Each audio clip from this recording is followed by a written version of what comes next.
Hello, everybody. Welcome to another FacilitiesNet.com podcast. I am Todd Fabus, and with me today is David French, the Vice President of Product Management and Design Services for Versico Roofing Systems. So, David, thanks for joining. How are you doing?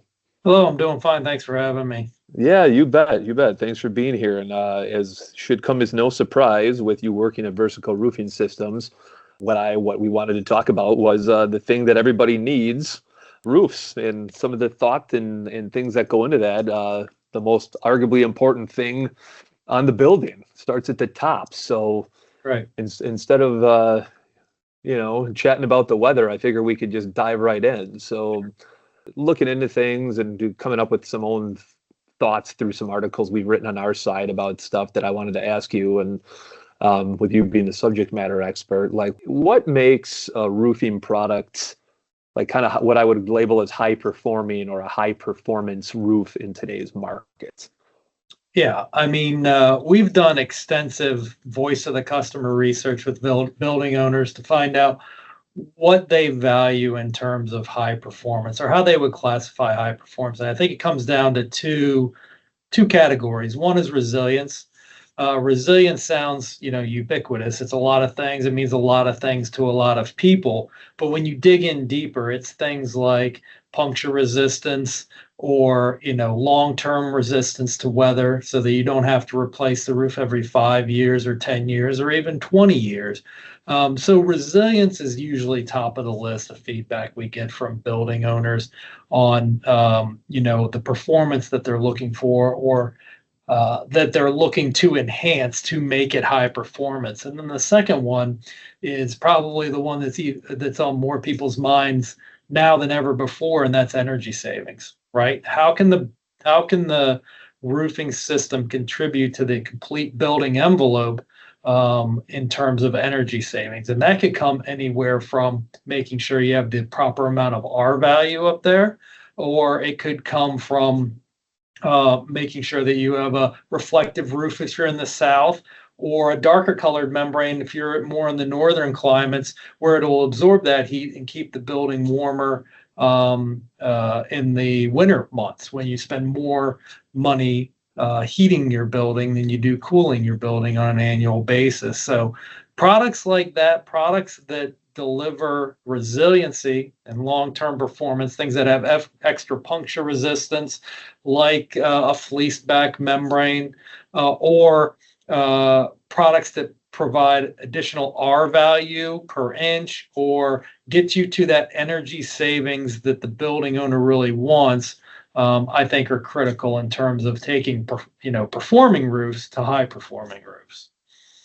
Yeah, that makes a lot of sense, and particularly when you're breaking it down on the the climate, the if you're southern based or northern based. I mean, I'm here in Wisconsin, so I mean, we could probably do a whole nother pod on how they can prevent like ice dams or something, right? But that's for another day. With that in mind, with going down and kind of staying on that high performance track here for a second, like how would these high performing products reduce costs to building owners over time? Because you had mentioned energy savings and kind of goes hand in hand with that. So how would those reduce costs for the building owner? Right. Yeah, just extending on what I was talking about, if you look at energy savings, right, it's not a substantial leap to assume that if you go from an R value that's 20 on your roof to an R value that's 30 on your roof, that you're going to provide additional energy savings over the life of that roof, regardless of the color of the membrane.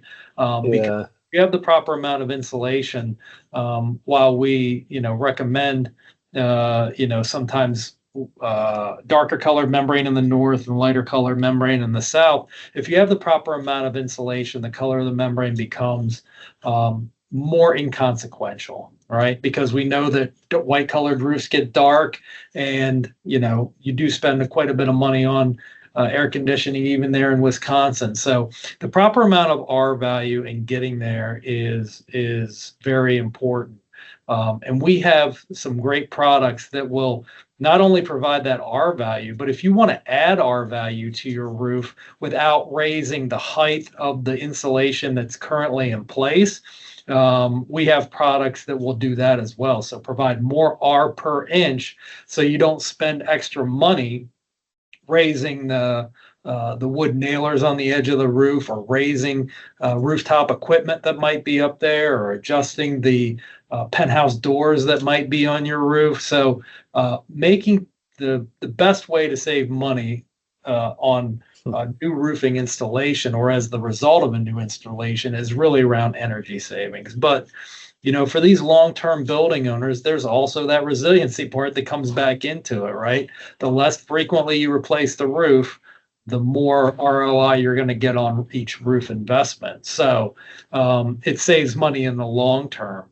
And you also want to make sure that your roof is resilient enough that you're not constantly doing repairs, which will also save money, right? So yeah. All roofing systems are pretty easy to repair, but it's the cost of having somebody come out there. So the higher the puncture resistance with a fleece back or a thicker membrane, or even anything that would provide extra durability on the roof and prevent callbacks, will also save money in the short term. Yeah, it seems so simplistic, but it just makes so much sense too, like when you're talking about the less you replace it, right? I mean, you pay for what you get, right? So, before I kind of I got more questions for you, but again, I just wanted to mention again, we're talking with David French here, the Vice President of Product Management and Design Services for Versico Roofing Systems, and you can check out their website at versico.com. It is spelled exactly as it is pronounced, but I'm going to spell it for everybody, Versico.com. So moving on, you've kind of touched on a little bit of this, but something I had jotted down was, like, what role does durability and weatherability, and I mean, again, you've kind of already answered some of this, you're just that far in front of me, I suppose, but like, what role does durability and weatherability play in a building, not in a building, play in a building long-term value? There's the table stakes that are involved with durability in a commercial roofing assembly, right? Every roofing system that your contractor is going to propose has to last for 20 or plus years, right? Everyone has to resist wind speeds of 55 miles an hour. Those are just table stakes. That's the minimum cost of entry, right? It's the ability to go above and beyond that if that's something that the building owner wants, if that's important to them. Higher wind speeds, better puncture resistance, longer term warranties. The roofing industry provides warranties unlike any other industry. We really do. So by nature, the roofing system is really very durable because it has to be, because of the watertight warranties, non-dollar limit watertight warranties that the roofing industry provides. However, you want to do things to make sure that you're minimizing your risk of any potential issues in the long term, right? So any products that can be utilized to ensure that you're minimizing any installation risks. For example, if you have a product that helps address the temperature, or helps identify the temperature of the adhesive when it's being installed, to make sure that it's being installed in the right temperature and it's going to perform the way it's supposed to over many years, helps it be more durable. So on its face, roofing manufacturers provide a very durable system because of the warranties we provide.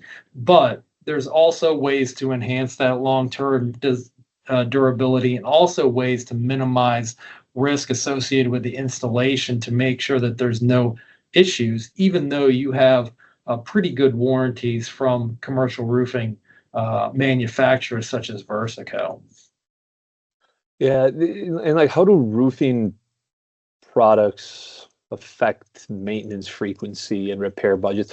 But yeah, that was just another thing that, when I was kind of doing some research and whatnot, and things I wanted to ask that I know listeners I think would be really interested in was that, like, how do roofing products affect maintenance frequency and the repair budgets. Yeah, I mean, good roofing practice dictates that, a building owner should send somebody up on the roof once a year to look around, whether that's a contractor and you sign a long-term maintenance contract with the roofer that installs the roof to come back and take a look once a year and make sure that there's no issues.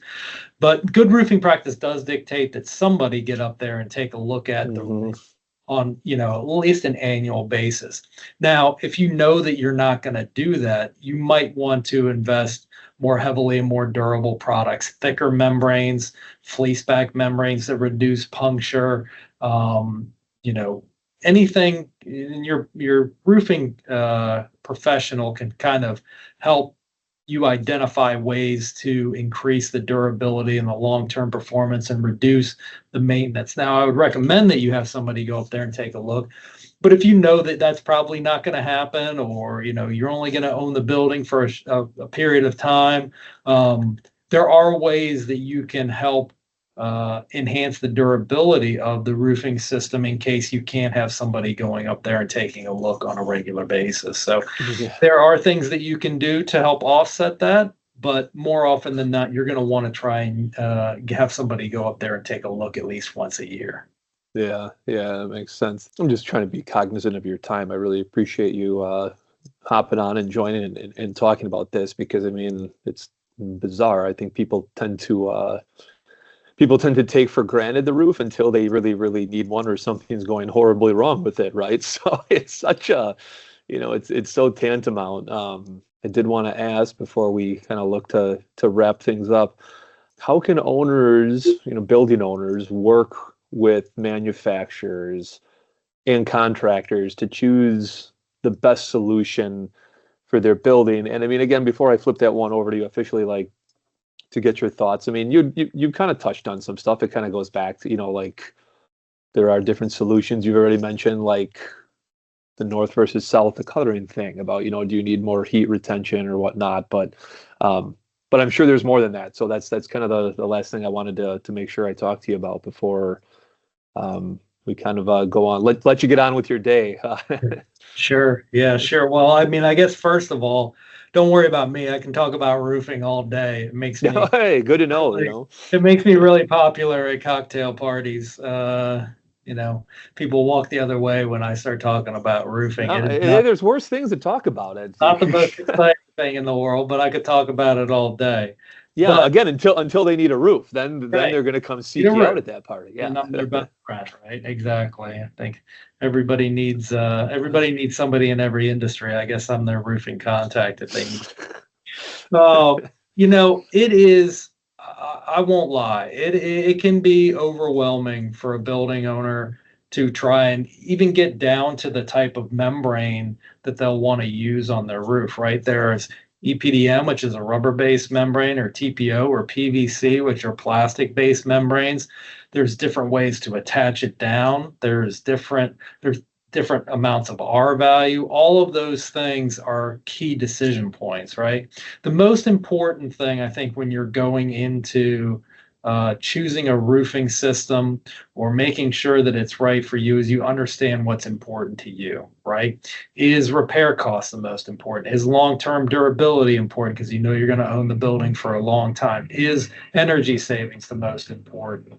Is puncture resistance the most important? Whatever it is, just make sure you understand the criteria of what's important to you, right? Do you want the good, the better, the best? All of those things come into play when you're deciding what to do. Everybody has a different opinion on the right amount of insulation, or the right color of your roofing membrane, or the right amount of durability, or the right thickness of the membrane. So to try and help with that, on Versico.com, if you go to the professionals and then building owner section, we have a very quick 5-question, I think it is, drop-down menus where you can select what's important to you just to get started before you talk to any professional, whether it's a sales representative from a manufacturer or a roofing contractor, where you can go in and describe where you're located, what you're looking for, how you spend your money, right? Do you invest in the good, better, best scenario generally, and a few other really easy questions to answer. And it will pop out for you 3 proposed roofing assemblies for your roof based on the criteria that you establish, right? So it'll give you a place to start.